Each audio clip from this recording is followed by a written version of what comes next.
Amanda Seyfried is happy to embrace roles that call for nudity, but she admits, where I grew up, there was a small-town mindset that made me feel that sex was somehow wrong. When my sister lost her virginity, I thought that was dirty and disgusting, and I was scared of sex. Intimacy is a wonderful thing. It's frustrating that growing up, I thought it was wrong. So when we were growing up, how did our own impressions of sex and intimacy, how did they affect us later in life? Oh, well, I wasn't really into it then, and I'm not really into it now, really. Some people, you see, I think some people are really good at it. And then, some people just aren't. You know, I just... Some people get better, Jane McDonald. I must admit, you know... Are you having practice, Jane? I'm a lot better than I used to be, let me just put it that way. But I think it's the chemistry I've got with the partner. I've got, you know, the current one. And I like to keep him on his toes. Anyway, well, that's nothing to do with what I'm talking about. But when I was growing up, there was a fear with it. It was, like, instilled in you that it was as a fearful thing to do, and don't do that because it's not nice and it's not... You know, I'm going to say it's not big and it's not clever. That's a completely wrong thing to say, really, is it? Don't. Anyway, no, I just think my upbringing was fear. You're doing really well. Thank you. And also, the reason that you're more comfortable with it now is probably because you love Ed. I think, you know what I mean? I think when you love somebody...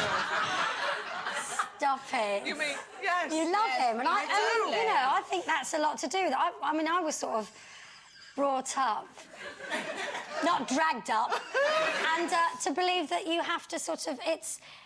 If you kind of give that away, then they'll be off like a shot. You have to kind of, you know, the boys were only after one thing. Yes. And I think, whether that was a wrong or right message, I don't know. But my mum also instilled in me, like, a belief that I was sort of on a pedestal and like I was, you know, kind of somebody special. So I had fairly good self-esteem. And I actually believed that I was supposed to meet Prince Andrew and marry him. Deluded, you may say, but... Anyway, so I think that kind of protected me, though. Did your mother ever say, keep your bottom drawer shut? She used to say, no. She used to say, keep your hand on your eight knee. Quite sure what that meant. But I think it protects you. If you're that kind of cautious and that choosy about who you sort of share that with, then I think you're protected because you've already thought about all the pitfalls and what could go wrong before you... Also, you wanted them to fall in love with you rather than just... All of them, you know... every single one of them. OK. I mean... That's a lot.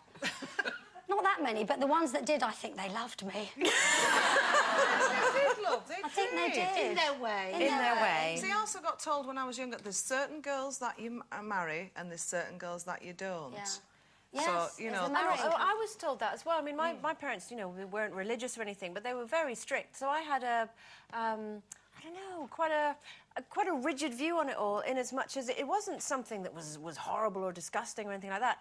In fact, it was the opposite. It was something precious and wonderful, and you saved it until you were with the right person. So I really seriously, through my teens, I was going to wait till I got married.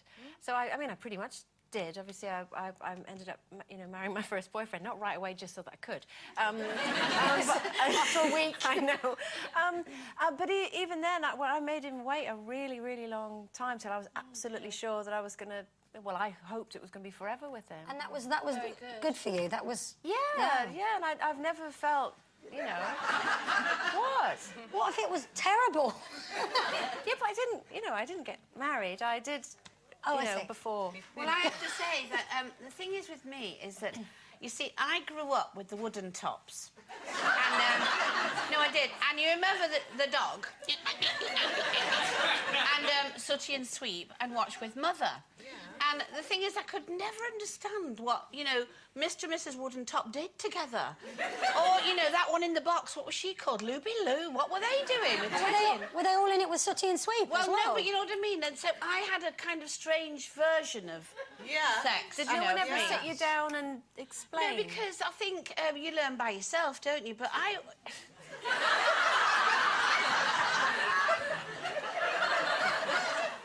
it makes me laugh, really. And the thing is, it always has made me laugh. To be honest, Jane. Sherry, that means you're not The doing thing it is, when right. you know, you're ever in... It's not supposed to make you Well, laugh. whenever you're in bed with somebody, I'm not saying you go, oh, look at that.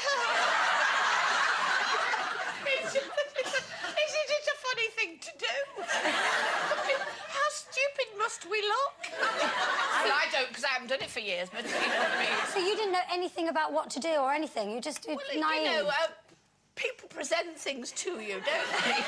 Do you find it fun? Do you find it fun? Did you like? I found it Did you fun. like it? and now you know what it is. Yes. How do you feel about it? Well, I like to practice, but I haven't practiced for a while. I think I've forgotten what you do now. I've forgotten what the question was. Right, money might not grow on trees, but